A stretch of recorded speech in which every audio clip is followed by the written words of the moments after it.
திஷ்வந்தோடைய school lunch bag தக்காளி சாதம் வந்து கொடுத்துருக்கேன். கொஞ்சம் கொஞ்சமாக ரைஸ் ஐட்டம்ஸ் வந்து ஆட் பண்ண ஆரம்பிச்சிட்டேங்க. ஏன்னா இப்போ வந்து ரைஸ் ஐட்டம்ஸ் கொஞ்சம் சாப்பிட்டுக்கிறான். அப்புறம் ஸ்ட்ராபெரிஸு, குக்கும்பரு, அப்புறம் ஃப்ரெஞ்ச் ஃப்ரைஸ் வந்து வீட்லேயே நான் வந்து ஃப்ரோசன் பண்ணி வச்சுருப்பேன். அது வந்து ஃப்ரை பண்ணி கொடுத்துட்டேன். லாஸ்ட்டு 3 டேஸாக வந்து பார்த்திங்கன்னா ஃப்ரெண்ட்ஸ் வீட்டுக்கு வராங்கன்னு சொல்லிட்டு ரொம்ப நேரம் கிச்சனில் இருந்து சமைச்சது. டயர்ட்னஸ் அதிகமாக இருந்தது.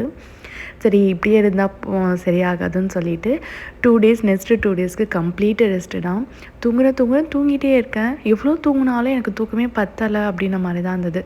ஓகே, அந்த பெயின் வந்து எனக்கு தெரிஞ்சுது. ரொம்ப நம்ம வந்து கொஞ்சம் அதிகமாக வேலை பண்ணிட்டோம்டா, சரி 2 டேஸ் ரெஸ்ட் எடுக்கலாம் அப்படின்ட்டு கிச்சனுக்கு லீவ் விட்டுட்டு ஃப்ரெண்ட்ஸ் கிட்ட சாம்பார் வந்து வாங்கிட்டு ரைஸ் மட்டும் வச்சு அட்ஜஸ்ட் பண்ணி நான் அந்த டே வந்து என் பண்ணிட்டேன்.